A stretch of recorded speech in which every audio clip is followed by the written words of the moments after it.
Call whoever you want, Officer Kyle Denton sneered. Nobody's coming to save a broke scammer like you today.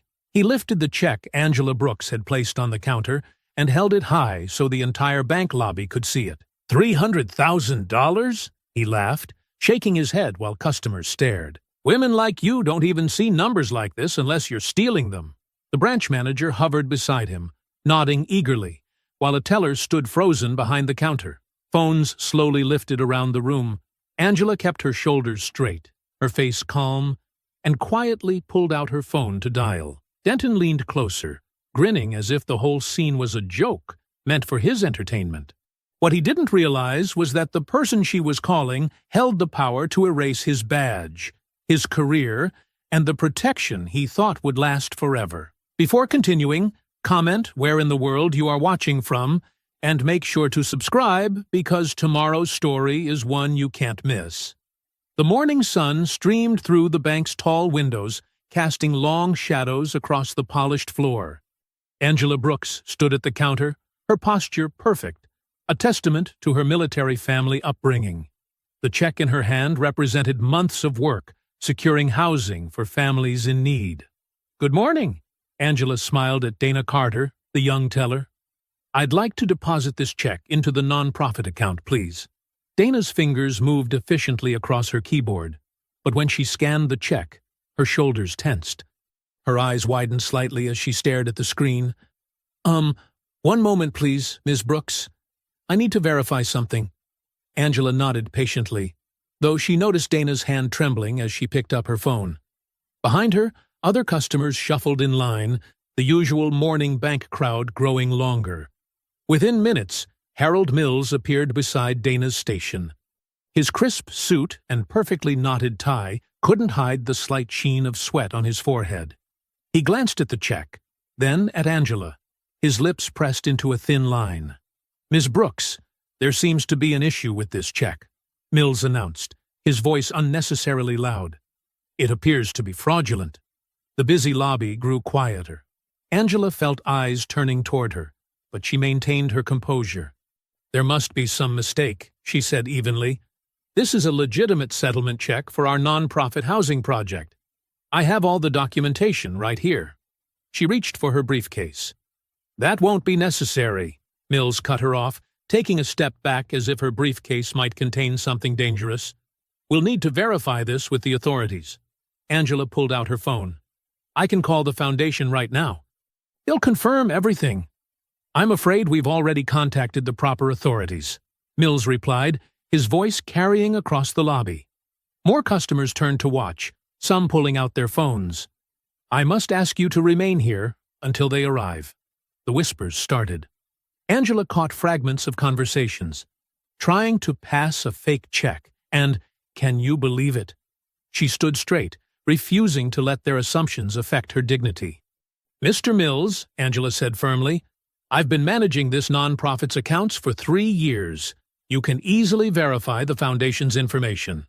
Mills kept glancing at the front doors, his fingers drumming against the counter. The teller, Dana, looked increasingly uncomfortable, her eyes darting between her screen and her manager. A woman in line whispered to her companion, $300,000? Of course it's suspicious. Angela turned to face the growing crowd.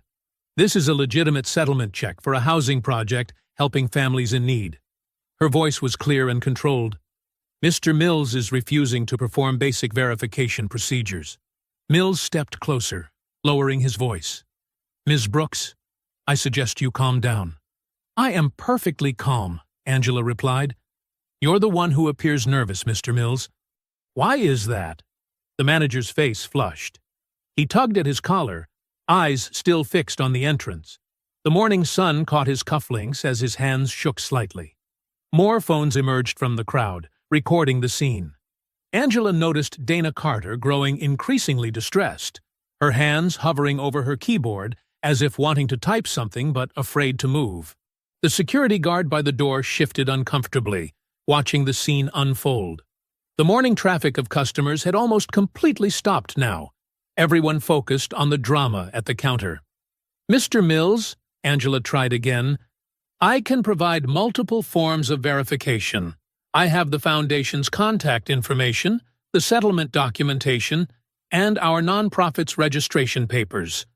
There's no need for this to escalate. The police will sort this out, Mills announced loudly, making sure everyone in the lobby could hear. But Angela caught the tremor in his voice, saw the way his eyes kept darting to the door. A young man in the crowd spoke up. Why not just check the Foundation's information? Mills turned sharply. Sir, this is a private matter. The distinct sound of sirens cut through the morning air. Mills's shoulders sagged with visible relief.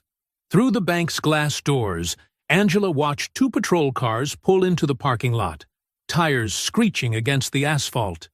The vehicles barely stopped before Officers Kyle Denton and Blake Rourke burst out, hands already on their weapons. The bank's double doors flew open with a bang. Officer Denton stormed in first, his face set in an aggressive scowl.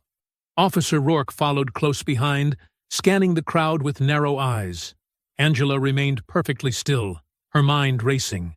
The officer's dramatic entrance, Mills's nervous behavior, the refusal to verify the check. Something wasn't right.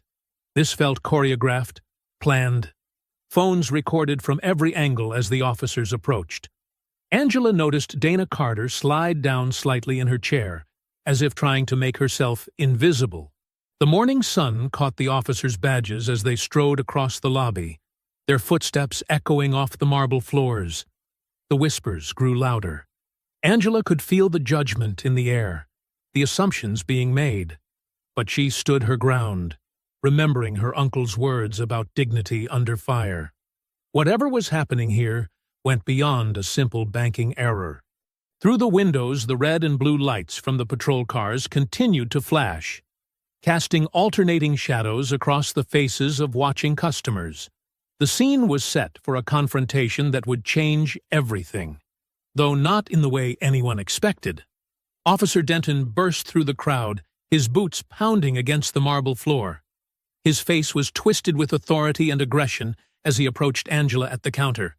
"Step away from the counter now!" he barked, one hand resting deliberately on his holstered weapon. The command echoed through the suddenly silent lobby. Officer Rourke circled around to Dana the teller, his notepad already out. "Tell me exactly what happened here," he demanded, leaning over the counter intimidatingly. Angela stood her ground, maintaining perfect posture. "Officer, there seems to be a misunderstanding. This is a legitimate settlement check for—" "Did I ask you to speak?" Denton cut her off sharply. He turned to address the watching crowd. "We have a potential fraud situation here, folks. This individual attempted to deposit a suspicious check for over $300,000. "That's completely false," Angela replied evenly. "This is a verified settlement check for a nonprofit housing project. If you'll allow me to show you the documentation—" Denton's hand shot out, gripping Angela's arm roughly. "I said step away from the counter!"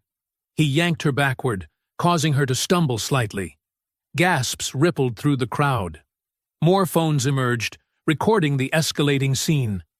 A middle-aged woman covered her mouth in shock while her teenage daughter whispered, "This isn't right." "Officer, you're hurting me," Angela stated clearly, her voice carrying to the filming phones. "I'm asking you to verify this check with the issuing nonprofit. Their contact information is right here." She tried to reach for her briefcase with her free hand. "Don't move," Denton shouted, tightening his grip. "You think we're stupid? That we haven't seen this scam before?" Behind them, Rourke continued interrogating the nervous teller. "Did she threaten you? Make any suspicious statements?" Dana shook her head quickly. "No, sir.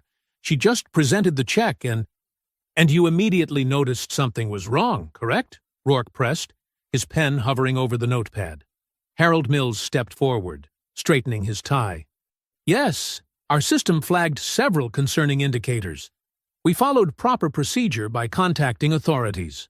Angela turned toward Mills, her voice firm despite Denton's grip on her arm.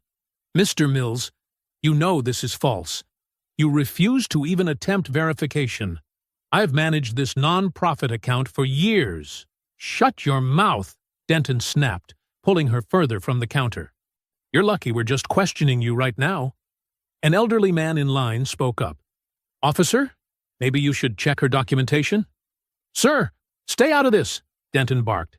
This is police business. Everyone needs to stand back.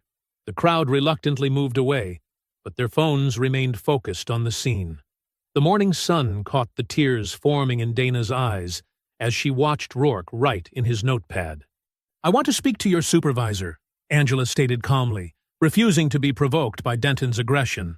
Denton let out a harsh laugh. Oh, you want my supervisor? You think you have some kind of authority here?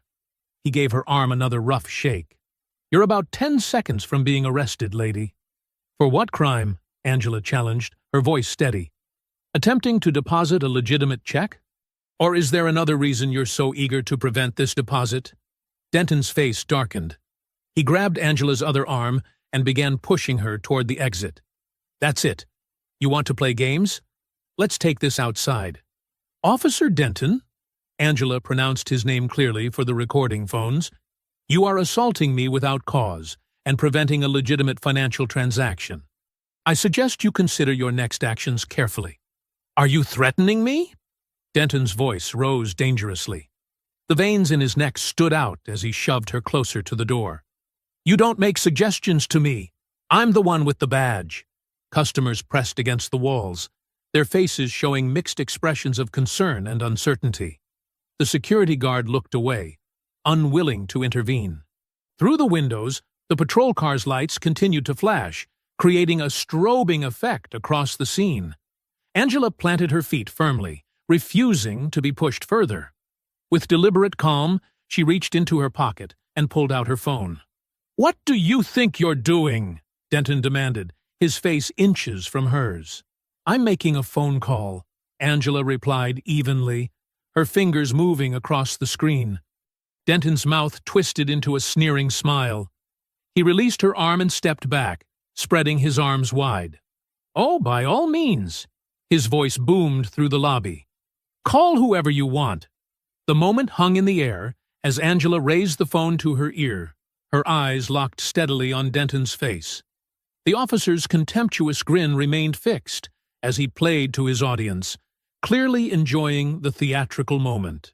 Go ahead, he taunted louder, making sure everyone could hear. Call whoever you want. Call the mayor. Call the president. See if I care. Behind him, Officer Rourke smirked, while continuing to write in his notepad. Harold Mills shifted nervously, tugging at his collar. The customers remained frozen, phones recording every second, as Angela calmly waited for her call to connect. The morning sun streamed through the windows, illuminating the tension-filled scene. Angela standing straight and composed, phone to her ear, while Officer Denton loomed over her with his mocking smile, apparently convinced no phone call could possibly challenge his authority. The bank lobby fell silent as Angela calmly pressed the phone to her ear. Sunlight streamed through the glass doors, casting long shadows across the marble floor. Officer Denton stood with his arms crossed, a mocking smile playing on his face as he watched her. Hello, Uncle Marcus, Angela said clearly, her voice steady despite Denton's looming presence. I'm at First Capital Bank on Riverside Drive. I'm being falsely arrested for attempting to deposit the settlement check for the housing project. Denton let out an exaggerated laugh, playing to his audience of phone-wielding customers. Oh, it's Uncle Marcus. I'm so scared now. He turned to Officer Rourke, who chuckled on cue. Yes, sir, Angela continued, ignoring the theatrics. The officers are refusing to verify the check's legitimacy. Officer Denton has already physically assaulted me and is now threatening arrest without cause. That's enough. Denton's face flushed red. He strode forward and snatched the phone from Angela's hand, his previous amusement hardening into anger. Who exactly do you think you're talking to? A deep, measured voice came through the speaker, clear enough that those nearby could hear its calm authority. General Marcus Whitaker speaking. To whom am I addressing? The change in the room was immediate. Denton's smirk faltered for a fraction of a second. Behind him, Officer Rourke straightened instinctively at the military title. Even Harold Mills, hovering anxiously by his office door, took a small step backward. "This is Officer Kyle Denton," he replied, his voice losing some of its previous swagger. "Badge number 6479, sir." The "sir" slipped out automatically before he could catch himself. "Officer Denton," the general's voice remained perfectly level. "I understand you're detaining my niece. Please explain the probable cause for this arrest." Denton glanced at Angela, who stood watching him with quiet composure. His jaw tightened as he felt the weight of the customers' stares and their recording phones. His pride wouldn't let him back down now, not in front of all these witnesses. "Sir, we're responding to a reported fraudulent check. Bank security protocols were triggered. Have you verified the check's authenticity with the issuing foundation?" the general interrupted. "That's not necessary at this time," Denton replied, his voice rising defensively. "We have probable cause based on the bank's report." "I see," General Whitaker cut him off again. "And your badge number was 6479, correct? At First Capital Bank on Riverside Drive?" "Yes, sir, but—" "And your partner's name and badge number?" Officer Rourke shifted uncomfortably as Denton hesitated. "Officer Blake Rourke," Denton finally answered. "Badge 7123. "Thank you, Officer Denton. That will be all." The line went dead. Denton stood frozen for a moment, staring at the phone. The quiet authority in the general's voice had momentarily transported him back to his military training days. But as he looked up and saw the crowd still watching, still recording, anger flooded back into his face. "All right, show's over," he barked, shoving Angela's phone into his pocket. "Turn off those cameras now. This is a police matter." No one lowered their phones. A teenage girl near the front whispered to her mother, "Did he say he was a general?" Denton's face darkened as he grabbed his handcuffs. "Miss Brooks, put your hands behind your back. You're under arrest for attempted bank fraud and interfering with a police investigation." "Officer Denton," Angela said calmly as he roughly secured the cuffs, "you're making a serious mistake." "No, you made the mistake," he hissed in her ear, tightening the cuffs another notch. "Your uncle can't help you now." The metal bit into Angela's wrists, but she kept her expression neutral. She could feel the eyes of every customer on her as Denton grabbed her arm and began marching her toward the exit. Their phones followed her progress, capturing every moment. Through the glass doors, more patrol cars had arrived, their lights painting the parking lot in strobing red and blue. The morning had grown hot, and heat waves shimmered off the police cruisers' hoods. "Watch your head," Denton sneered as he pushed Angela toward the nearest vehicle. The words were for the benefit of the witnesses now clustering at the bank's entrance, still filming. Officer Rourke hurried out behind them, speaking quietly into his radio. His earlier confidence had evaporated, replaced by nervous energy as he kept glancing over his shoulder. Harold Mills stood in the doorway, pulling anxiously at his tie. The morning sun caught the sweat beading on his forehead. As Angela was pushed into the back seat of the patrol car, she noticed his expression wasn't one of satisfaction or vindication. It was pure fear. The car door slammed shut with a heavy finality. Through the window, Angela could see the crowd of customers still recording, their phones raised like silent witnesses. Some wore expressions of concern, others of confusion, but all of them knew they had just witnessed something significant. Denton climbed into the driver's seat, his movements sharp with suppressed anger. "Your uncle being a general doesn't change anything," he said, gripping the steering wheel until his knuckles turned white. "You're still going to jail." Angela sat quietly in the back seat, maintaining her dignified composure despite the handcuffs. As the patrol car pulled away from the curb, she watched the bank recede in the window, its glass facade reflecting the morning sun like a mirror. The customers remained clustered at the entrance, their phones still raised, recording the car's departure. The patrol car's engine rumbled as Officer Denton pulled away from the curb, leaving behind a crowd of witnesses with their phones still raised. Angela sat straight-backed in the rear seat despite the uncomfortable handcuffs. Her professional demeanor, a stark contrast to Denton's barely contained rage. "You think dropping a general's name is going to help you?" Denton's eyes found hers in the rearview mirror. "This isn't the Army. Your uncle's stars don't mean anything here." Officer Rourke shifted nervously in the passenger seat, checking his phone. "Maybe we should verify the check with—" "Shut up," Denton snapped. "We're handling this by the book." Angela studied their interaction, noting how Rourke immediately fell silent.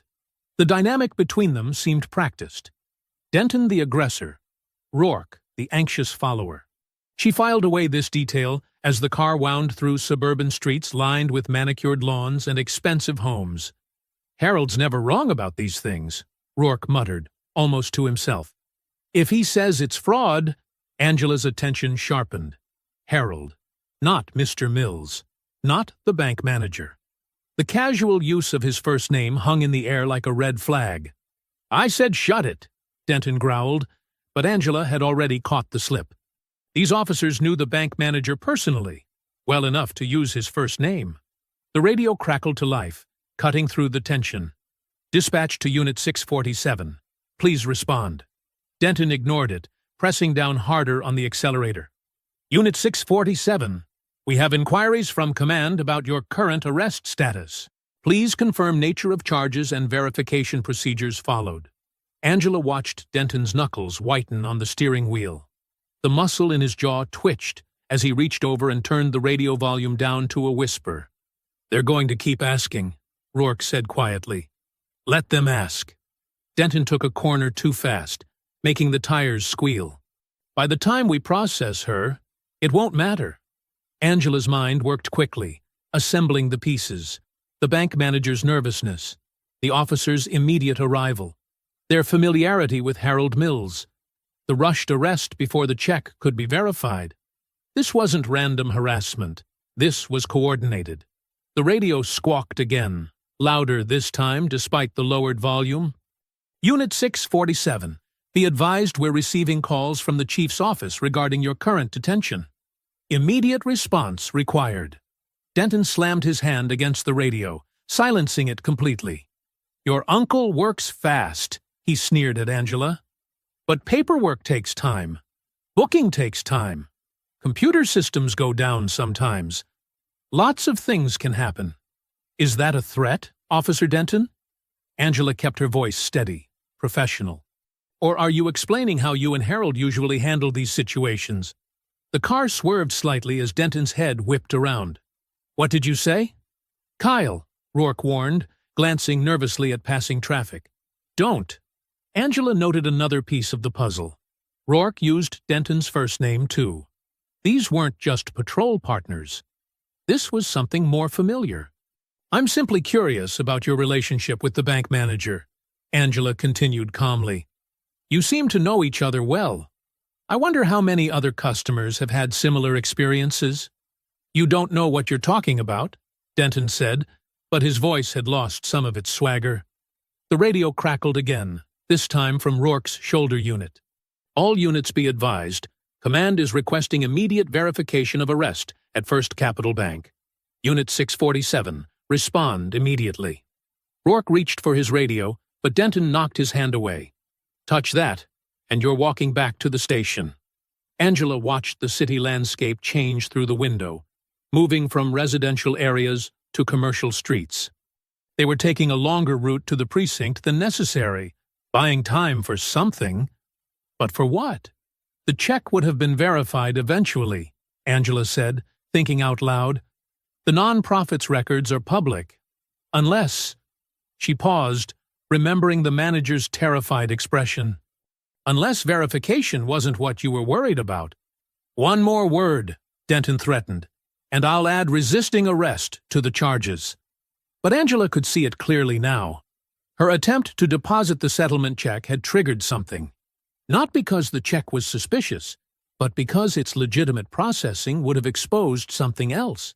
Something in the bank's records. Something that required immediate intervention. The patrol car finally turned into the precinct parking lot, rolling past rows of police vehicles. 3 ranking officers stood waiting by the entrance, their expressions stern. Denton cursed under his breath. "They know," Rourke whispered, panic creeping into his voice. "They have to know." "They don't know anything," Denton insisted, but his face had lost color.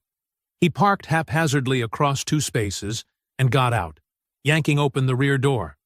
The radio made one final attempt. Unit 647. Command requires immediate explanation of arrest protocol violation and... Denton reached in and roughly pulled Angela from the back seat, ignoring the blaring radio. She maintained her dignified posture despite his grip on her arm, walking steadily toward the station entrance where the senior officers waited. "Officer Denton," one of them called out. "Release Ms. Brooks immediately and report to my office." "Sir, I can explain," Denton started, but his voice had lost all its previous authority. The bank manager confirmed, "That wasn't a request, officer." The commanding officer's voice cut through the parking lot like steel. "Release her. Now." The fluorescent lights buzzed overhead in the precinct's booking area, casting harsh shadows across the institutional gray walls. Angela sat perfectly straight in the hard plastic chair, her wrists still bound by handcuffs, watching Officer Denton furiously scribble on arrest forms at the processing desk. His earlier swagger had diminished, replaced by tight-lipped determination, as he documented his version of events. "Type of offense: attempted bank fraud," he muttered while typing into the computer. "Subject presented suspicious documentation." "That's completely false," Angela stated firmly. "And you know it." Denton's fingers paused over the keyboard. "You really should stay quiet until your lawyer arrives." His tone dripped with false concern. "Everything you say can and will be used." The front doors of the precinct slammed open with military precision. The sound echoed through the booking area like a thunderclap, causing several officers to jump. General Marcus Whitaker stood in the entrance, his four-star uniform immaculate, his presence immediately commanding every eye in the room. He removed his service cap with deliberate slowness, tucking it under his arm as he surveyed the scene. "I believe," the general said, in a quiet voice that somehow filled the entire space, "someone needs to explain why my niece is in handcuffs." The booking officers straightened instinctively, responding to the natural authority in his bearing. Denton's face had gone pale, but he tried to maintain his professional facade as he stood. "Sir, I'm Officer Denton. I was simply processing an arrest for—" "Your badge number, officer." The general's tone was precise, measured. "Sir, your badge number," General Whitaker repeated, taking one step forward, "along with your partners, and the name of your supervising officer." "Now." Denton swallowed hard. "Badge 647, sir. Partner is 648. Captain Reynolds is our—" "Get him here." The general didn't raise his voice, but the nearest officer immediately scrambled for a phone. Angela watched her uncle's calculated approach. He moved with the contained energy of someone used to controlling crisis situations, each step purposeful as he crossed to the booking desk. His eyes scanned every detail: the half-completed arrest forms, the nervous postures of the staff, the way Denton's hand shook slightly as he held the paperwork. "Now," the general continued, "you will explain to me, in exact detail, the probable cause for this arrest. Begin with your presence at the bank. Why were you there? We received a call about suspected fraud." "From whom specifically?" "The branch manager, Harold Mills." "And what evidence did Mr. Mills provide to support this suspicion?" Denton shifted uncomfortably. "He stated the check appeared irregular." "In what way?" The general's questions came like precise tactical strikes. "What specific irregularities?" "Sir, Denton stumbled. The amount was unusually large. "Is there a legal limit on check amounts I'm unaware of?" The general turned to address the room at large. "Does size alone constitute fraud?" No one answered. The silence was broken by heavy footsteps as Captain Reynolds hurried into the booking area, his face already sheened with nervous sweat. "General Whitaker," the captain said, trying to project authority while clearly intimidated. "I understand there's been a situation—" "There has, indeed." The general didn't turn around. "Your officer arrested a respected financial consultant without probable cause, refused to verify easily confirmable documentation, and ignored multiple requests from dispatch for explanation. I want to know why. Captain Reynolds tugged at his collar. We take fraud allegations very seriously. As do federal banking regulators, the general interrupted smoothly, who are now quite interested in this incident. The captain's face went ash-gray. Federal regulators? The attempted deposit was a settlement check for a federally funded housing project, Angela explained calmly, still sitting straight despite the handcuffs. All documentation was present, including the nonprofit's federal ID number and project authorization codes. The bank manager refused to even look at them before calling the police, which suggests, the general added, either gross incompetence or deliberate obstruction. Neither reflects well on your department's relationship with this particular bank branch. Denton's earlier bravado had completely evaporated. He stared at his half-completed paperwork as if it might explode. "Remove those handcuffs," Captain Reynolds ordered quickly. "Now!" As a junior officer fumbled with the keys, Angela's phone buzzed in the property bag on the booking desk. The general retrieved it and handed it to her as she rubbed her freed wrists. "It's Tasha," Angela said, reading the screen. She answered and listened intently, her expression growing more concerned with each passing second. "Are you certain? How many instances?" "Yes, I understand. No, don't do anything yet. I'll call you back." She ended the call and met her uncle's questioning look. "That was my sister," she explained. "She's been reviewing financial records related to the settlement funds.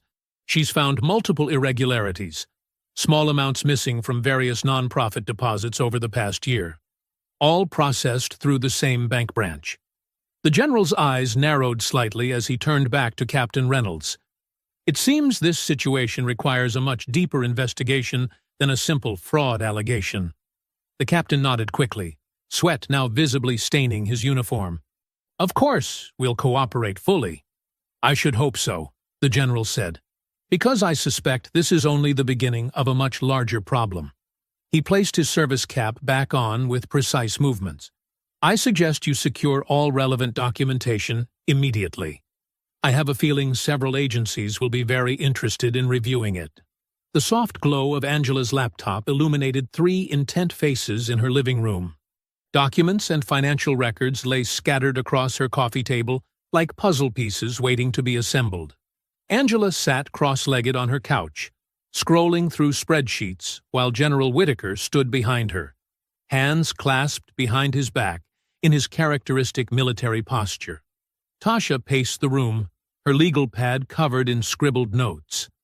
"Look at this pattern," Tasha said, stopping to point at the screen.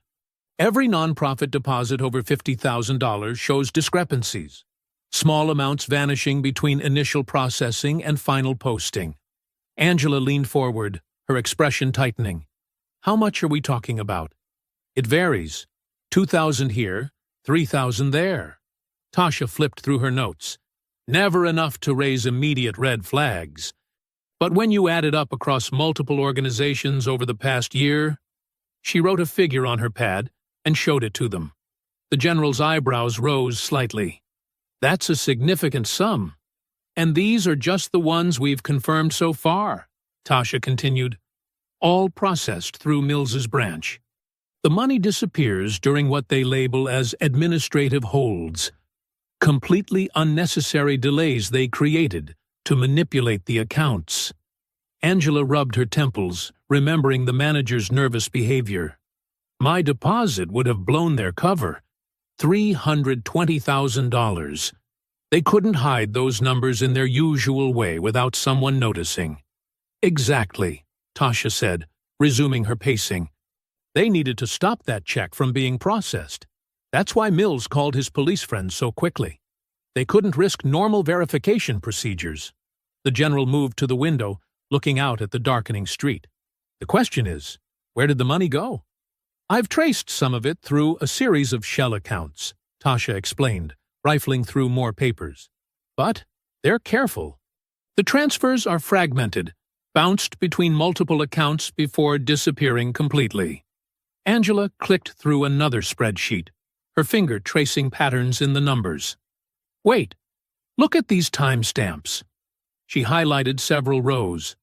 "The transfers always happen during the night shift, when regular staff isn't around, giving them privacy to manipulate the system," the general noted.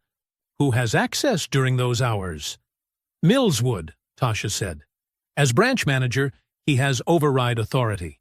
And the security logs show frequent late-night entries, always explained as routine audits." Across town, in the dimly lit back office of the bank branch, a very different meeting was taking place. Harold Mills sat behind his desk, his normally pristine shirt wrinkled, his face drawn with stress. Officers Denton and Rourke stood before him, still in uniform despite the late hour. "They're going to find everything," Mills whispered, tugging at his collar. "That lawyer is already tracking the transfers." "Calm down," Denton snapped, though his own voice carried an edge of panic. "Nothing's traced back to us yet." "Yet!" Mills's voice cracked. "It's only a matter of time. That general probably has federal agents combing through every transaction by now." Rourke paced nervously. "We need to clean house. Tonight." "The records," Mills started. "Show us where they are," Denton demanded. "All of them. Physical and digital." Mills's hands shook as he pulled out his keys. "The backup files are in the secure storage room.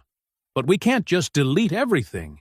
Questions will—" "We're way past worrying about questions," Denton cut him off. "Show us, now." The bank's fluorescent lights cast harsh shadows as they moved through the empty building.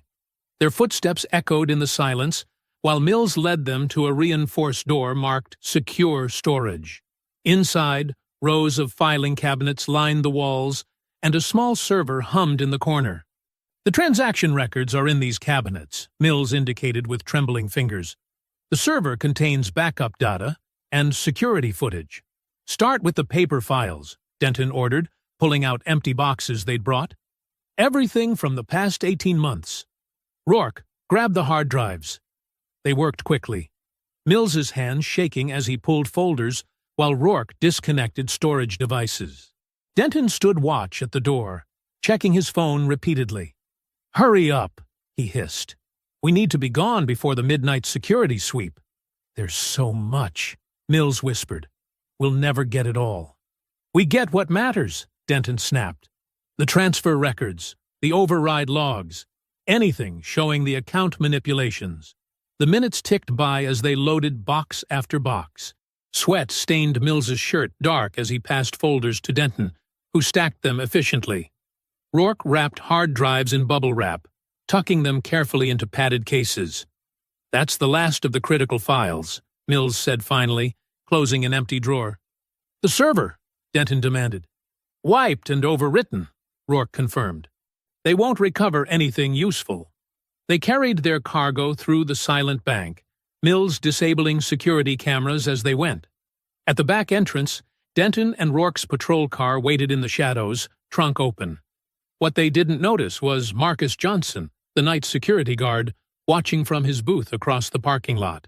He'd been suspicious of the branch manager's frequent late visits, and tonight's activity with uniformed officers set off every warning bell in his 20 years of security experience. As the officers loaded box after box into their cruiser, Johnson quietly took photos with his phone.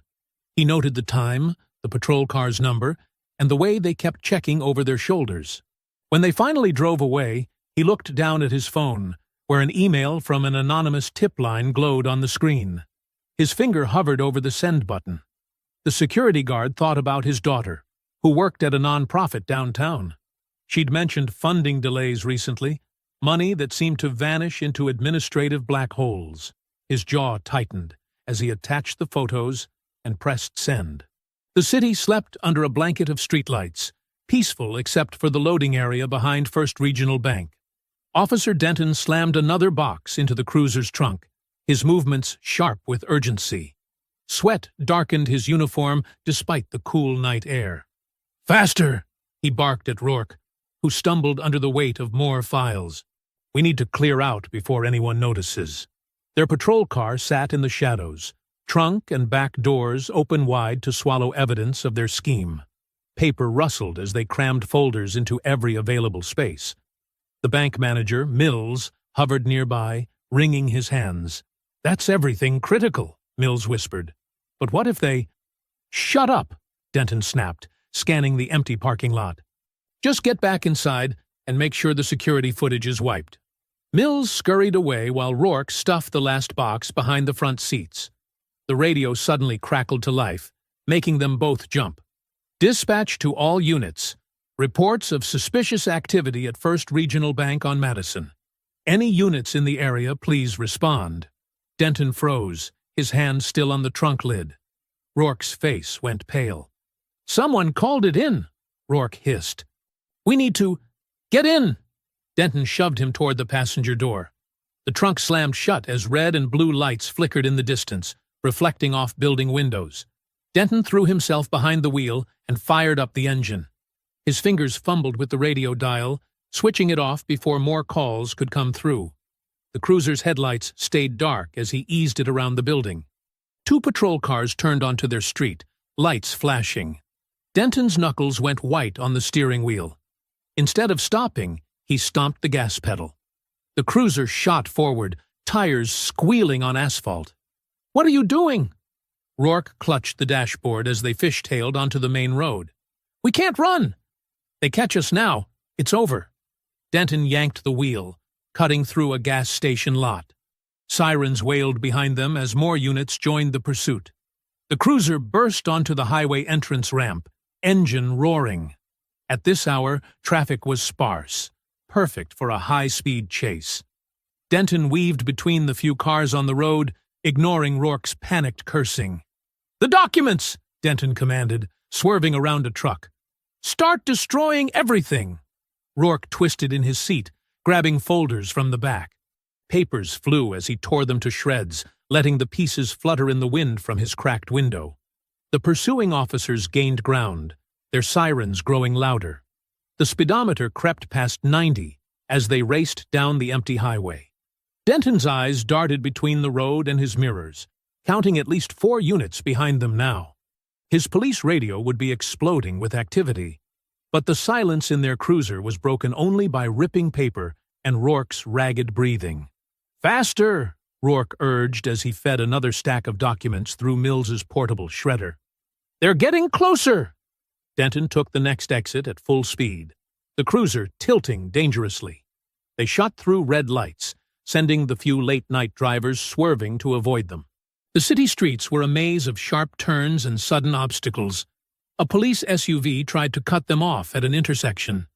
Denton yanked the wheel hard, mounting the sidewalk in a shower of sparks. The pursuit cars scattered, regrouping behind them as they rejoined the street. "The hard drives!" Denton shouted as they bounced through a construction zone. "We can't let them get those!" Rourke dug through the boxes, finding the wrapped drives. He smashed them against the dashboard repeatedly, plastic cracking and circuits breaking. Pieces joined the paper fragments, swirling out the window. Their route took them deeper into the industrial district. Empty warehouses loomed on either side, their windows dark and accusing. Metal gates and loading docks created an obstacle course in the beam of their headlights. The cruiser's engine whined in protest as Denton pushed it harder. They clipped a dumpster, the impact sending more boxes tumbling. Evidence scattered across the floor as they fishtailed around another corner. "They're calling in air support!" Rourke's voice cracked as he spotted helicopter lights in the distance. "We need to get off the streets!" Denton's eyes darted between buildings, searching. The industrial district was a warren of storage facilities and abandoned factories. Somewhere in this concrete maze was their only chance of escape. The pursuit units maintained their distance, lights painting everything in red and blue strobes. More sirens joined the chorus as additional officers converged on their location. The net was closing. Rourke continued destroying evidence, his movements increasingly frantic. Shredded papers and broken hardware littered the cruiser's interior. But boxes of damning documents remained, too many to eliminate before they were caught. Their headlights illuminated a "no outlet" sign as they turned down another service road. Warehouses pressed in on both sides, their metal walls reflecting police lights like a disco nightmare. The helicopter's spotlight swept the street ahead of them. Denton's jaw clenched as he recognized where they were. The oldest part of the industrial district, where abandoned buildings stood like forgotten sentinels. The cruiser's engine echoed off crumbling walls as they plunged deeper into the maze of empty streets. Angela gripped the armrest as federal investigator Reyes sped through the empty streets, their unmarked car's lights flashing. Radio chatter filled the vehicle, documenting the desperate chase unfolding ahead of them. Suspect vehicle heading east on Industrial Boulevard, a dispatcher reported. Multiple units in pursuit. Through the windshield, Angela caught glimpses of emergency lights reflecting off warehouse walls. The industrial district stretched before them like a maze of concrete and steel, dark except for the strobing police lights painting everything in red and blue. "They're destroying evidence," Reyes said grimly, taking a corner at high speed. "Units report papers being thrown from the vehicle." Angela's stomach tightened. Those documents could prove the corruption she'd suspected since her arrest. "Can we get ahead of them?" "Working on it." Reyes pressed the accelerator as they passed abandoned loading docks and empty rail cars. The pursuit had scattered across several blocks, patrol units trying to box in Denton's cruiser. A helicopter's spotlight swept across their path, illuminating broken windows and graffiti-covered walls. The whump-whump of rotor blades echoed off buildings as they followed the air unit's guidance. "All units be advised," the radio crackled. "Suspects entering warehouse district via Marshall Street." They rounded a corner in time to see Denton's cruiser fishtail through an intersection ahead. Sparks showered from its undercarriage as it bottomed out on broken pavement. Other police vehicles followed, their sirens creating a deafening chorus in the confined space. "He's going to get someone killed," Angela muttered, watching Denton narrowly miss a concrete barrier. The chase wound deeper into the industrial zone. Ancient warehouses loomed over narrow service roads designed for delivery trucks, not high-speed pursuits. Metal debris littered the ground, threatening tires and suspension systems. Reyes maintained a careful distance, letting patrol units handle the direct pursuit while they followed the chaos. Papers swirled in their headlights. Shredded documents that had fluttered from Denton's vehicle. "Suspect turning north toward the rail yard," dispatch updated. "Be advised, multiple civilian vehicles in the area." Angela spotted the headlights of late-night maintenance trucks scattered among the warehouses. Workers dove for cover as Denton's cruiser screamed past their positions. The pursuing officers were forced to slow, creating gaps in their formation. "He's heading for the old storage complex," Reyes said, recognizing the route. "Lots of hiding places in there." The storage complex appeared ahead, a sprawling maze of interconnected warehouses dating back decades. Most units stood empty, their loading bays sealed with rusted chains. Perfect territory for someone looking to disappear. A tremendous crash echoed through the night. Angela jerked forward against her seatbelt as they rounded the final corner. Denton's cruiser had plowed through a chain-link security gate, leaving it twisted and sparking. Patrol cars scattered to avoid the debris. "All units, suspects, have breached the perimeter," dispatch announced. "Form containment around Building 7. They watched Denton's vehicle careen through the storage yard, bouncing off concrete pylons. The cruiser's front end was crushed, steam rising from the damaged radiator. It wouldn't last much longer at this pace. Sure enough, the vehicle suddenly swerved toward a massive warehouse entrance. Metal doors stood partially open, revealing darkness beyond. The cruiser skidded to a stop in a shower of sparks and smoke. "Suspects bailing on foot!" an officer shouted over the radio. "They're carrying boxes into the building." Angela could just make out two figures rushing through the warehouse doors, arms full of evidence, more papers scattered in their wake, carried by the wind. Reyes brought their vehicle to a stop as other units formed a perimeter. Officers poured from their cars, weapons drawn. The helicopter spotlight fixed on the warehouse entrance, turning night into day. "Stay in the car," Reyes ordered, checking his weapon. "We don't know if they're armed." Angela watched tactical units arrive, officers in heavy gear moving to surround the building. The warehouse complex was a tactical nightmare. Multiple levels, countless hiding spots, and numerous possible escape routes through the connecting structures. "Suspects observed on second floor," the helicopter crew reported, moving east through the building. More police vehicles arrived, their lights painting the scene in chaos. Angela spotted Denton's abandoned cruiser, its doors hanging open. Shredded papers and broken electronics littered the ground around it. They'd destroyed as much evidence as possible during the chase. "This is the police!" a commanding voice boomed through a megaphone. "The building is surrounded. Come out with your hands up." Only silence answered. The helicopter circled overhead, its spotlight probing broken windows for movement. Officers maintained their positions, weapons trained on every possible exit. "They're not coming out," Angela said quietly. After everything she'd seen, she knew Denton would rather fight than surrender. Reyes nodded grimly. "SWAT's on the way. We'll clear it floor by floor if we have to." Angela studied the warehouse's facade. Decades of neglect had left it scarred and crumbling. Any evidence inside could be destroyed long before officers reached it.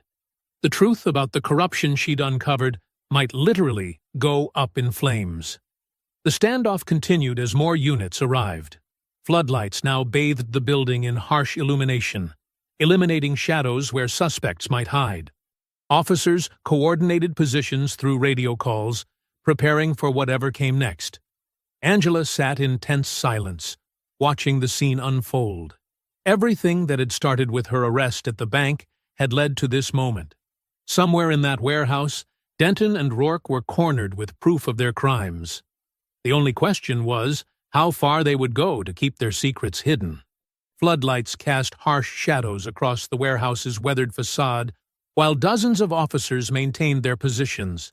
The helicopter's spotlight swept methodically over broken windows and rusted metal doors.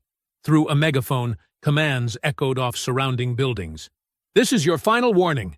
Come out with your hands up." Angela watched from the passenger seat of Reyes's vehicle as SWAT teams assembled in formation. Officers in tactical gear checked weapons and communications equipment while discussing entry points. The night air carried the metallic click of rifles being readied. "Movement on the second floor," the helicopter crew reported. "East side, near the loading crane." Through the warehouse's grimy windows, shadows danced in the artificial light. A dull orange glow began to flicker behind the glass. Angela leaned forward, squinting at the strange illumination. "Is that fire?" she asked. Reyes grabbed his radio. "Possible fire inside the structure. All units be advised." The orange glow intensified. Smoke began seeping through broken windows and gaps in the metal siding. Inside, the distinct sound of gunshots cracked through the night air. Officers dove for cover as bullets punched through windows. "Shots fired! Shots fired!" Multiple voices called over the radio. SWAT teams rushed the building's main entrance, shields raised. More gunfire erupted from inside, forcing them back. Bullets sparked off concrete and metal, while officers scrambled to safety. The helicopter's spotlight tracked muzzle flashes through the windows. "We need fire units here now!" Reyes shouted into his radio. Thick black smoke now poured from the upper floors. Angela's hands clenched into fists. "They're burning everything," she said. All the evidence that could expose the corruption was going up in flames. Inside the warehouse, the crack of gunfire continued sporadically. Officers maintained their positions, unable to advance through the barrage. The smoke grew thicker, reducing visibility around the building. Emergency lights painted the rising clouds in shifting red and blue patterns. A sudden explosion rocked the warehouse. Glass shattered outward as a barrel of burning documents detonated, spraying embers into the night sky. The helicopter's spotlight caught the cascade of burning paper drifting through the air like deadly snow. "Movement at the rear loading dock!" an officer shouted. 2 suspects heading for a delivery truck. Angela spotted them through the smoke. Denton and Rourke sprinting toward a white box truck parked behind the building. They must have arranged it as an escape vehicle. Officers opened fire, but the suspects disappeared behind the vehicle. "Stop that truck!" Reyes ordered, but it was too late. The delivery truck's engine roared to life. Its tires squealed against pavement as it accelerated toward a gap in the police perimeter. Officers scrambled to move their vehicles, but the truck smashed through their makeshift barricade. Within seconds, it vanished into the maze of industrial streets. Suspects fleeing in white delivery truck, heading west. Multiple units broke off to pursue the escaping vehicle. Inside the warehouse, the fire spread rapidly through decades of dust and debris. Flames licked up old wooden support beams, while toxic smoke filled the structure. The heat became intense enough to force officers back from their positions. "Fire department en route," dispatch announced. "All units clear the building." Reyes grabbed his protective vest from the back seat. "Stay here," he ordered Angela. "We need to see what evidence survived." She watched him join a team of investigators rushing toward the warehouse entrance. The fire had consumed most of the upper floors, but the ground level remained partially accessible. Flashlight beams cut through the smoke as officers searched for surviving documents. Emergency vehicles arrived with sirens screaming. Firefighters deployed hoses, while investigators rushed to recover anything that hadn't burned. Through breaks in the smoke, Angela could see them gathering scattered papers and charred file boxes. The fire department brought the blaze under control, but the damage was done. Most of the warehouse's contents had been reduced to ash. The few documents that survived were badly damaged by smoke and water. Investigators emerged from the building looking defeated, carrying evidence bags that contained more soot than paper. Reyes returned to the car, his face grim beneath a layer of soot. "They destroyed almost everything," he reported. "Found the remains of several barrels they used to burn files. Whatever was in those documents, they made sure we'll never know." Angela felt her heart sink. All the proof of the bank fraud, the stolen non-profit funds, the officers' corruption, gone. She watched firefighters spray water through broken windows while investigators photographed the scene. The truth had literally gone up in smoke. "What about the truck?" she asked. "Did they catch them?" Reyes shook his head. "Lost them in the industrial district. Too many side streets and warehouses. They probably had the route planned." More evidence teams arrived to search the burned structure. The helicopter circled overhead, its spotlight now helping firefighters identify hot spots. The air reeked of smoke and melted plastic. Years of financial records and illegal schemes had been reduced to floating ash. Angela stared at the ruined warehouse while emergency crews worked. The investigation that started with her wrongful arrest seemed to be collapsing. Without those documents, proving the corruption would be nearly impossible. Denton and Rourke had escaped with their secrets, leaving only destruction behind. The first hints of dawn appeared on the horizon as firefighters declared the scene contained. The warehouse stood as a blackened shell, water cascading from its broken windows. Evidence teams continued their grim task, sifting through debris for anything that might have survived. But the expressions on their faces told Angela they were finding nothing but ashes. The makeshift command center hummed with activity as dawn broke over the industrial district. Fold-out tables crowded with laptops and evidence bags filled the old office space adjacent to the burned warehouse. Coffee cups and energy drink cans littered every surface, while exhausted investigators pored over scorched documents. Angela sat beside her sister Tasha, both women fighting fatigue after the long night.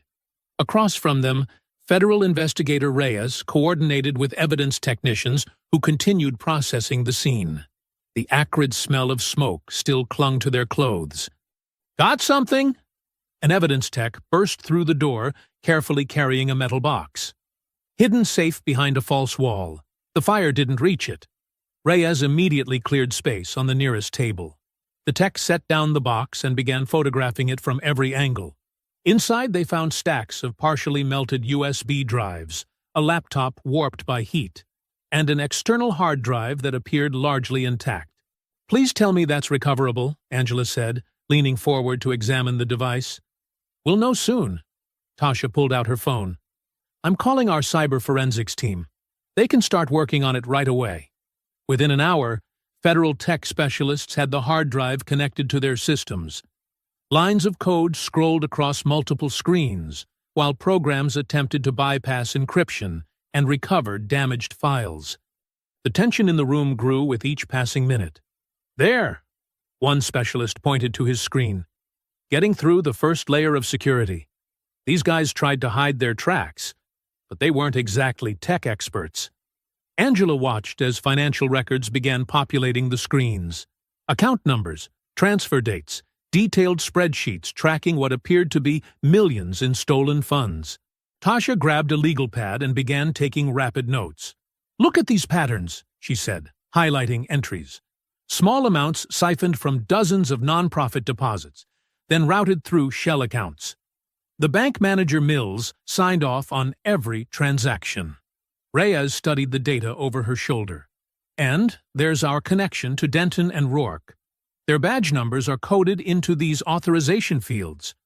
They were running security for the whole operation." More files emerged as the decryption continued. Property records, warehouse rental agreements, and delivery schedules painted a picture of a sophisticated criminal enterprise. The corrupt officers hadn't just been stealing from Angela's nonprofit. They'd been targeting vulnerable organizations across the city. "Wait, go back to that address." Angela pointed at a lease agreement. "That warehouse on River Street. The transfer dates match when large amounts of cash were moved." Tasha pulled up satellite imagery of the location. Industrial storage facility, minimal security cameras, easy access to the highway. Perfect place to store illegal funds before moving them. "And look at this," Reyes highlighted a recent entry. "Large withdrawal authorized yesterday, right before Denton and Rourke fled. They're planning to clean out their reserves and disappear." Angela stood up, pacing the room as anger and determination fought exhaustion. "We can't let them get away with this. Those funds were meant to help people in need, families waiting for affordable housing, community programs that desperately need resources." "We won't," Reyes assured her. He was already coordinating with tactical teams. "But we need to move fast. That withdrawal means they're preparing to run." Surveillance photos began arriving from federal agents watching the River Street warehouse. Multiple vehicles had arrived throughout the night. Armed guards patrolled the perimeter, while boxes were loaded into unmarked vans. "They're clearing everything out," Tasha observed. "Once that money's gone, proving the conspiracy gets much harder. Then we stop them now." Angela's voice was firm. "I want to be there when you take that warehouse. I need to see the truth about this corruption with my own eyes." Reyes shook his head. "It's too dangerous. These guys are desperate and heavily armed. This needs to be a tactical operation." "With all due respect," Angela met his gaze, "I've already faced their guns and intimidation. They tried to destroy my reputation and steal from people who trusted me. I won't hide while others fight my battle." Tasha touched her sister's arm. "Angela's right. She deserves to see justice done. And her financial expertise could help us identify critical evidence before they destroy it." After a long moment, Reyes nodded. "You'll stay with the command unit, well back from any conflict. But first, we need to move quickly and quietly." Element of surprise is critical. The next hour was a blur of tactical planning and coordination. Surveillance confirmed at least 8 armed guards at the warehouse, with Denton and Rourke likely inside. Blueprints were studied, entry points identified, and tactical teams assembled. Angela watched federal agents gear up, checking weapons and communications equipment. Body armor was distributed, while team leaders reviewed their assignments. The eastern sky grew steadily lighter, adding urgency to their preparations. Dawn raid gives us optimal visibility and catches them tired after a long night, Reyes explained as they finalized the plan. Multiple teams will breach simultaneously from all sides. Main priority is securing suspects and preventing evidence destruction. Tasha helped Angela put on a protective vest, tightening the straps. "Stay close to me and follow instructions exactly," she insisted. "These guys are cornered and desperate. That makes them extremely dangerous." Through the command center windows, Angela watched tactical units load into unmarked vehicles. The morning air was cool and damp as teams began moving into position around the target warehouse. Everything felt surreal. Less than 24 hours ago, she'd been trying to make a simple bank deposit. Now she was part of a federal raid to expose corruption that went deeper than anyone suspected. "All teams in position," crackled the radio, awaiting execute order. Reyes checked his watch and nodded to the sisters. "It's time. Let's go end this." They moved quickly to their assigned vehicle, joining the convoy heading toward River Street. The rising sun painted the city in shades of gold and shadow. Somewhere ahead, corrupt officers who thought they were untouchable were about to learn a harsh lesson about justice.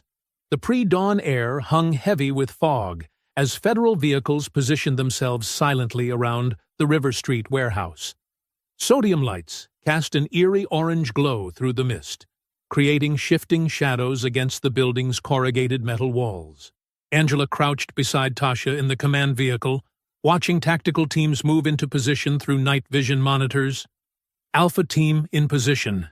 East entrance," whispered a voice through the radio. "Bravo team ready. Loading dock secured," came another response. "Charlie team covering rear exit." Federal investigator Reyes studied the thermal imaging displays showing multiple heat signatures inside the warehouse. Red and orange blobs moved between stacks of crates, confirming at least 8 armed guards patrolling the interior. 2 figures paced nervously in what appeared to be an office area. "That's got to be Denton and Rourke," Tasha pointed to the isolated heat signatures. "They're probably counting their money one last time before running." Angela's hands tightened into fists as she watched the screens. The warehouse looked massive from outside, row after row of metal storage units filled with who knew how many millions in stolen funds. Years of corruption and greed condensed into neat stacks of cash, all taken from people who needed it most. "All teams, prepare to execute," Reyes commanded softly into his radio. "Remember, primary objectives are suspect apprehension and evidence preservation. These funds are crucial evidence. Protect those crates." The tactical teams adjusted their gear one final time. Body armor secured, weapons checked, flashbangs ready. The pre-dawn silence felt electric with tension. Execute, execute, execute. The raid exploded into action from all sides. Flash-bang grenades burst through windows in coordinated strikes, filling the warehouse with deafening noise and disorienting light. Agents crashed through doors and loading bays, shouting commands as they swept inside. Through the command vehicle's feeds, Angela watched chaos erupt. The guards recovered quickly from the initial shock, grabbing weapons and taking cover behind crates. Gunfire erupted in sharp bursts, muzzle flashes strobing through the interior. Agents dove for protection as bullets sparked off metal walls. "Multiple armed suspects engaging," came urgent radio calls. "Taking heavy fire near the central storage area." The guards had clearly been chosen for their willingness to fight. They used their knowledge of the warehouse layout to full advantage, firing from elevated positions and through gaps between crates. Agents struggled to advance through the maze-like corridors of shipping containers and storage units. "Watch your left!" Tasha gripped Angela's arm as they saw a guard ambush a federal team from behind a forklift. The agents barely dove clear as bullets tore into nearby crates, sending clouds of shredded bills floating through the air. "They're destroying evidence!" Reyes barked into his radio. "All teams push forward. We cannot let them burn those records." The federal response intensified. More agents poured through the breach points, overwhelming the defenders through sheer numbers and superior training. Flashbangs continued to detonate, the constant percussion mixing with gunfire and shouted commands. Slowly but steadily, the tactical teams gained ground. Guards were forced back from their positions, several dropping their weapons and surrendering when cornered. Others fought desperately to the end, forcing agents to respond with deadly force. Through the chaos, Angela spotted movement on one of the overhead cameras. A side door of the office area burst open, and 2 figures sprinted out.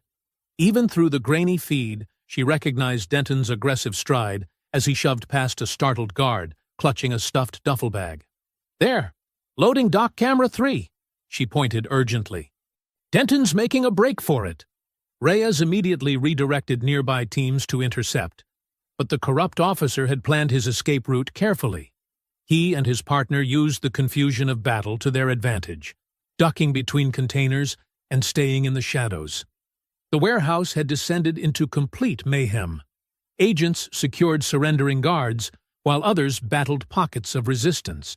Stacks of cash lay scattered across the floor, mixing with shell casings and broken glass. The air was thick with gun smoke and the acidic sting of flashbang residue. Through the tactical radio network, Angela heard the teams coordinating to cut off Denton's escape. But the former officer knew every corner of the facility. He and Rourke split up, forcing their pursuers to divide their attention. "Subject heading for Northwest Loading Dock," came an urgent call. "Be advised, he's armed." The camera feeds showed Denton racing between parked delivery trucks, the duffel bag bouncing against his back. 2 agents nearly caught him, but were forced to dive for cover when he spun and fired several wild shots in their direction. "He's going to get away," Angela said through clenched teeth, frustrated at being unable to help. Years of stealing from the helpless, and now he might slip through their fingers with one final bag of dirty money. The loading dock cameras showed Denton reaching the exit. He slammed his shoulder into the emergency bar, bursting out into the pre-dawn light. For a moment, he paused to get his bearings in the fog. "All exterior teams converge on Northwest Loading Dock," Reyes commanded. "Do not let him reach the perimeter fence." Angela held her breath as she watched Denton sprint across the parking lot, agents in pursuit. The duffel bag clearly weighed him down, but desperation lent him speed. The perimeter fence was only 50 yards away. Tactical teams emerged from multiple directions, trying to cut off his escape route. But Denton fired backwards wildly as he ran, forcing them to take cover. The fog gave him added concealment as he angled toward a gap between patrol vehicles. Inside the warehouse loading bay, metal chains rattled against support beams as gunfire echoed through the cavernous space. Angela pressed herself against a concrete pillar, heart pounding as bullets sparked off nearby surfaces. The air hung thick with cordite and sweat. "Federal agents! Drop your weapons!" The command boomed across the facility, almost lost in the chaos of combat. 2 guards near a forklift returned fire, forcing agents to dive behind shipping crates. Glass shattered overhead as rounds struck the industrial lighting, sending showers of sparks raining down. Angela ducked instinctively as electrical fixtures exploded above her position. "Move up! Don't let them regroup!" Agent Reyes directed tactical teams through the maze of storage units. His voice carried authority even through the din of battle. The federal response was overwhelming but precise. Teams leapfrogged forward in coordinated movements, maintaining steady pressure on the defenders. Guards who tried to change positions found their routes cut off by expertly placed suppressing fire. A massive stack of crates suddenly toppled nearby, sending Angela scrambling backward. Metal containers crashed down like giant dominoes, spilling bundles of cash and documents across the concrete floor. She barely rolled clear as a heavy chain whipped past her head, torn loose by the collapse. "Watch your sectors!" an agent shouted. "They're using the upper catwalks." Through gaps in the falling debris, Angela spotted movement on the elevated walkways. Guards had taken up sniper positions among the roof supports, trying to pin down the federal teams. But their advantage proved short-lived, as tactical units responded with precise shots, forcing them to abandon the high ground. The close-quarters fighting intensified near the center of the warehouse. Agents engaged in hand-to-hand combat with guards who had run out of ammunition. The sound of flesh hitting flesh mixed with grunts of exertion and pain. Training and discipline began to tell as the federal teams systematically subdued their opponents. Angela stayed low but kept moving, trying to maintain sight lines on key areas. Her military family background helped her read the flow of combat. She noticed patterns in the guards' movements, suggesting they were protecting specific storage sections. A burst of automatic fire sent her diving behind a forklift. As she rolled to a crouch, she spotted Rourke trying to slip through a side passage. The corrupt officer carried a black briefcase, likely filled with incriminating documents. "There! Section C7!" she called out to nearby agents. "Rourke's making a break." Two tactical team members immediately pursued. Rourke realized he was spotted and panicked, dropping the briefcase to draw his weapon. But before he could fire, an agent tackled him full force into a stack of empty pallets. The impact sent wooden splinters flying as they crashed through. Rourke fought viciously, landing several solid punches, but his police training was no match for federal close combat expertise. The agent deflected a wild swing and smoothly trapped Rourke's arm in a joint lock.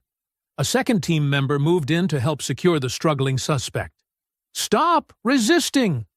The agent increased pressure on the hold until Rourke finally went limp, gasping in pain. "You don't understand," Rourke wheezed as they cuffed him. "You have no idea what you're dealing with." The battle continued to rage through other sections of the warehouse. Angela heard Denton shouting orders, his voice moving toward the rear exit. She worked her way closer, staying behind cover as agents engaged the remaining guards. A flash bang detonated nearby, the concussion making her ears ring. Through blurred vision, she saw Denton emerge from behind a shipping container. He clutched a heavy duffel bag and fired his pistol one-handed at pursuing agents. "Don't let him reach that exit," someone shouted. But Denton was moving with desperate speed. He shoulder-checked a guard who got in his way, sending the man sprawling. Bullets sparked off metal surfaces around him as he zigzagged between obstacles. Angela tried to follow his movement, but had to duck as more gunfire erupted overhead. A hanging light fixture exploded, raining glass and sparks. When she looked again, Denton had almost reached the rear loading dock. The corrupt officer slammed through the emergency exit, letting in a blast of pre-dawn air. Agents rushed to pursue, but were forced back by his covering fire. The metal door banged against the wall as Denton disappeared into the fog outside. "He's headed for the truck," an agent called out. "All units converge on the rear lot." Angela moved carefully toward the exit, stepping over debris from the fighting. Most of the guards had been subdued now, with agents securing the scene and beginning to document the massive evidence cache. The sounds of combat were replaced by radio chatter and the metallic clicks of handcuffs. Through the open door, she could see Denton's shadowy figure running across the loading area. The duffel bag bounced awkwardly against his back as he sprinted between parked vehicles. His breath came in ragged gasps, visible in the cool morning air. The former officer was only 30 yards from a pickup truck that likely held more stolen money. If he reached it, he might still escape with millions in criminal proceeds. But as Denton rounded the corner of a delivery van, a tall figure stepped directly into his path. General Whitaker stood perfectly still, his military bearing unmistakable even in civilian clothes.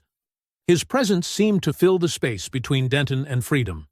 The early morning fog hung low over the loading area, creating ghostly shapes in the dim light.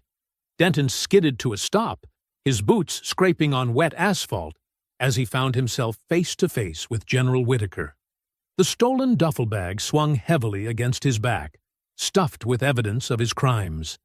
"Step aside," Denton growled, his chest heaving from the sprint. Sweat gleamed on his forehead despite the cool air. The general remained motionless, hands relaxed at his sides. His calm posture contrasted sharply with Denton's ragged desperation. "You know I can't do that, Officer Denton."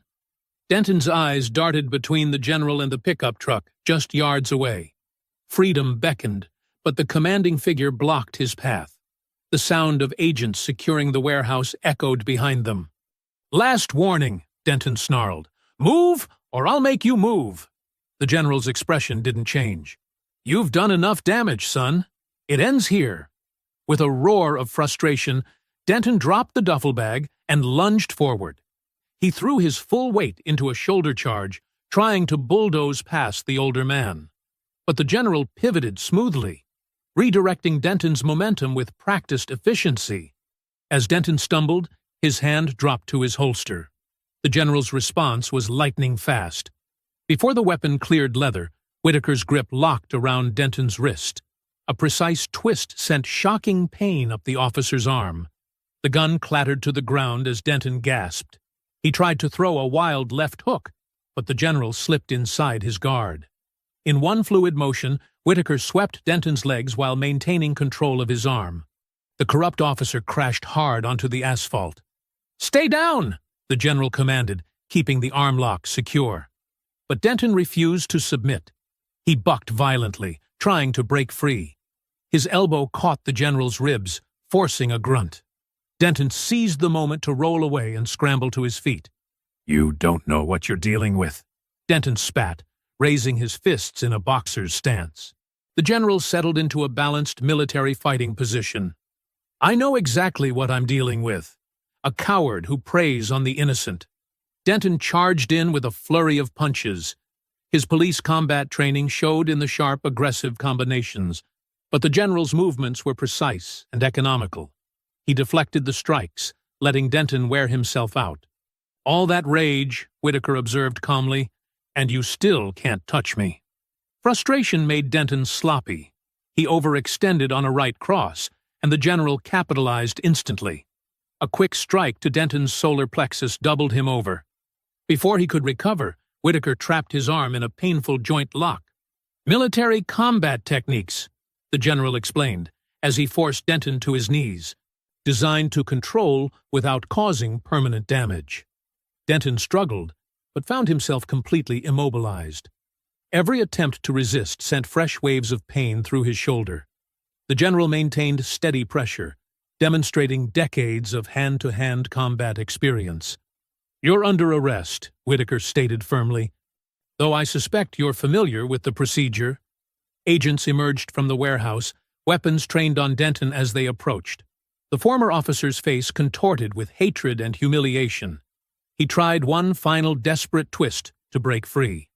The general smoothly transitioned to a more secure hold, driving Denton face down onto the asphalt. "That's enough. You've lost." "You don't understand," Denton growled into the pavement. "There are people who won't let this happen." "Those people aren't here," Whitaker replied, "and they can't help you now." Federal agents quickly moved in to secure Denton. The general maintained control until handcuffs clicked into place. Only then did he step back, watching as they hauled the corrupt officer to his feet. Inside the warehouse, the sounds of evidence collection echoed across the loading bay. Agents cataloged crates of financial records and photographed stacks of stolen cash. The full scope of the criminal enterprise was finally exposed.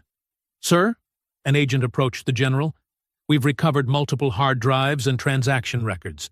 The evidence is overwhelming." Whitaker nodded. "Make sure everything is properly documented.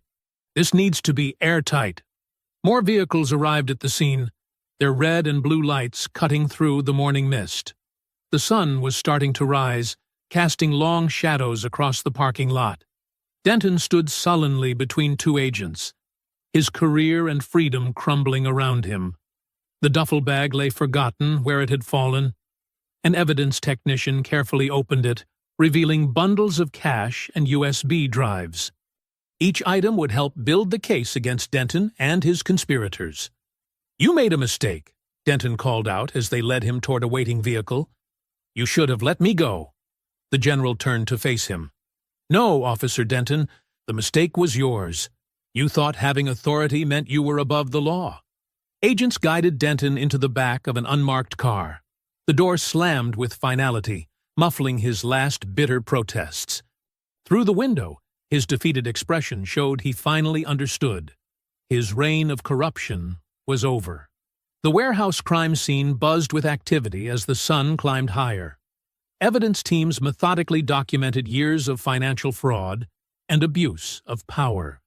The general watched the proceedings with quiet satisfaction, knowing justice would finally be served.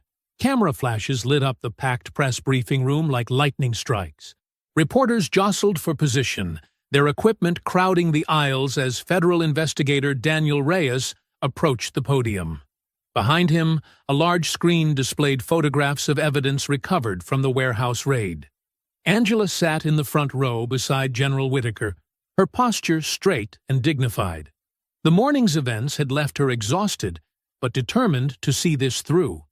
She noticed several bank customers she recognized from previous weeks. Others who had faced similar accusations but stayed silent out of fear. "Good afternoon," Reyes began, adjusting the microphone. "What we're about to discuss represents one of the most extensive corruption schemes this department has ever uncovered. Over the past 18 months, Officers Kyle Denton and Blake Rourke, in cooperation with bank manager Harold Mills, systematically targeted and falsely accused numerous citizens of financial fraud." The screen behind him switched to surveillance footage, showing Denton confronting various customers inside the bank. Their method was simple, but devastating. They would identify customers attempting to deposit or withdraw significant amounts, particularly from nonprofit organizations. The bank manager would flag these transactions as suspicious, triggering an aggressive police response. Photographs of financial documents appeared next. While the victims were detained or arrested, their accounts would be frozen. During this period, Mills would divert portions of the funds through a complex network of shell accounts. The stolen money was then laundered through various businesses before being stored in warehouses, like the one raided this morning. A reporter raised her hand. "How much money are we talking about?" "Current estimates suggest upwards of $4 million were stolen over the course of the operation," Reyes replied. The room erupted in shocked murmurs. But the true cost goes far beyond monetary damage. These officers deliberately targeted minority customers and non-profit organizations, believing they would be less likely to fight back or have resources to challenge false accusations. Angela felt the general's hand squeeze her shoulder supportively as Reyes continued. "The scheme began to unravel yesterday when they attempted to stop Ms. Angela Brooks from depositing a legitimate $300,000 settlement check for a nonprofit housing project. Unlike previous victims, Ms. Brooks refused to be intimidated.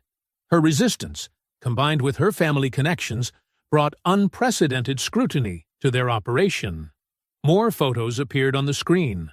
The warehouse interior, crates of documents, stacks of cash being cataloged by evidence technicians. During the subsequent investigation, we discovered detailed records of their criminal enterprise. Officer Denton and Officer Rourke attempted to destroy this evidence during last night's pursuit, but they failed to eliminate digital backups stored in multiple locations. "What charges are being filed?" another reporter called out. Reyes consulted his notes. "Officers Denton and Rourke are being charged with conspiracy to commit bank fraud, money laundering, evidence tampering, civil rights violations, and multiple counts of false arrest. Bank manager Mills faces similar charges related to financial crimes. Additional charges may be added as the investigation continues." The screen showed booking photos of all three men. Their expressions ranged from Denton's barely contained rage to Mills's obvious terror. Both officers have been terminated from the department, and their law enforcement certifications will be permanently revoked. They will never wear a badge again. Angela watched the reporters scribbling frantically in their notebooks. She remembered Denton's smug expression when he'd first confronted her at the bank, how certain he'd been of his power. Now that same arrogance had led to his downfall.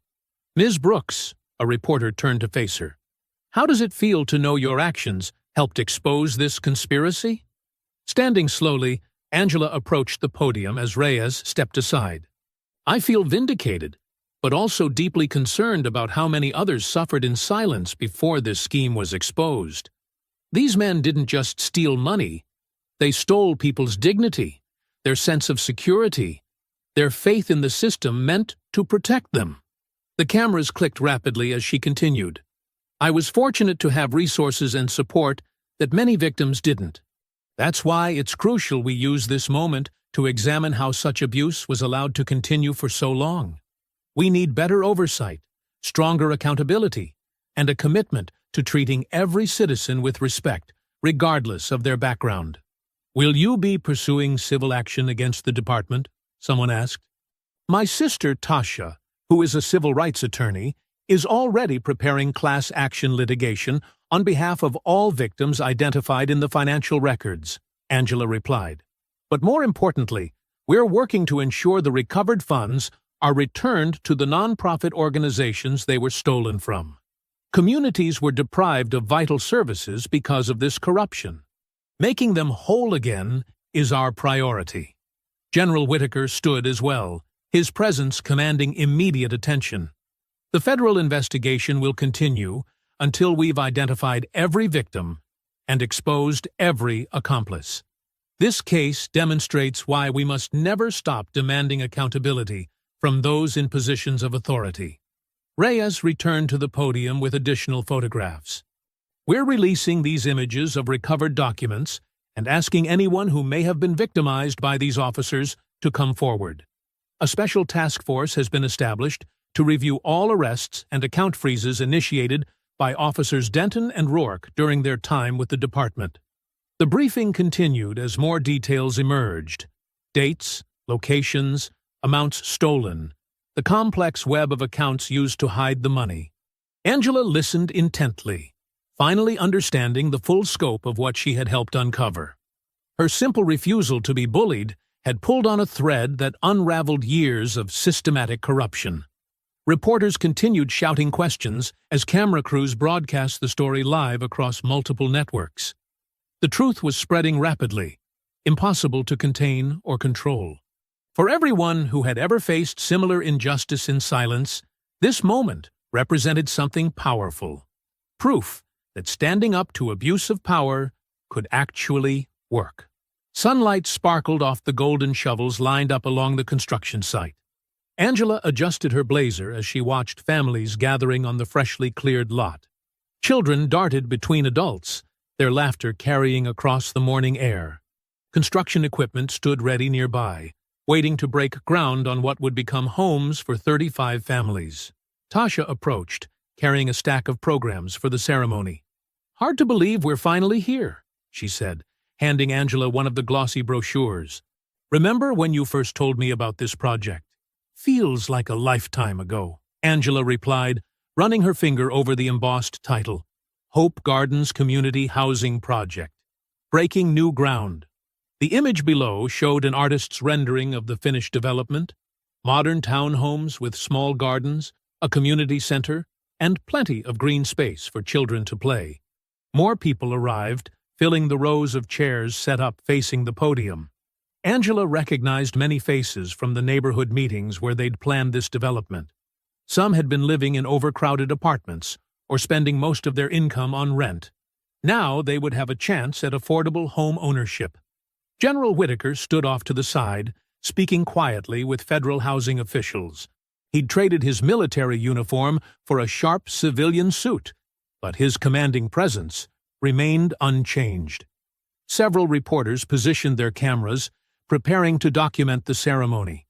"Ms. Brooks?" A young mother approached with her daughter, both dressed in their Sunday best. "I just wanted to thank you for not giving up.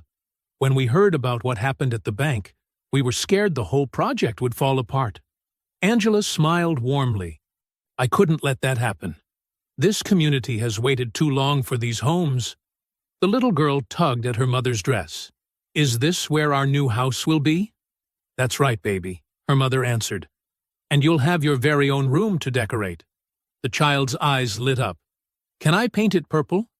"Any color you want," Angela assured her, watching them return to their seats. Moments like this made all the struggle worthwhile. The police department's new community liaison officer arrived, representing the reforms implemented after the corruption scandal. Several bank representatives attended as well, eager to demonstrate their commitment to serving minority communities. The exposure of Mills's scheme had triggered audits at branches across the city. Tasha checked her watch. Almost time. "You ready?" Angela nodded, straightening her shoulders as she approached the podium. The crowd settled into their seats, a sea of hopeful faces looking back at her. Camera shutters clicked rapidly. "Good morning," she began, her voice carrying clearly across the lot. "Today marks more than just the start of construction. It represents what we can achieve, when we refuse to let injustice stand unchallenged. She gestured to the architectural plans displayed on easels. These homes were almost stolen from you. The same corruption that tried to stop this project had already robbed other communities of millions meant for similar developments. But because people stood up and demanded accountability, those funds have been recovered and returned where they belong, to you. Applause rippled through the audience. Angela continued, Hope Gardens will provide affordable housing for 35 families. The community center will offer job training programs. The garden plots will help feed our neighbors. But most importantly, this project proves that positive change is possible when we work together. She introduced several speakers, community leaders, housing officials, even one of the federal agents who helped crack the case. Each highlighted different aspects of the project and the reforms it had inspired. The police liaison spoke about new oversight procedures and enhanced training requirements. Bank representatives detailed changes in their fraud detection protocols to prevent racial profiling. Tasha outlined the legal settlement that would help fund similar projects in other neighborhoods. Finally, it was time for the ceremonial groundbreaking. Angela invited the future homeowners to join her, passing out the golden shovels. Children grabbed smaller plastic versions, eager to participate. On behalf of everyone who helped make this possible, Angela announced, I invite you to break ground on your new homes. The shovels plunged into the earth as cameras flashed, and the crowd cheered. Parents lifted smaller children to help them dig. Even the construction workers smiled, caught up in the moment's joy. As the ceremony transitioned into a community celebration with food and music, Angela found a quiet moment with her uncle. Thank you, she said softly, for everything.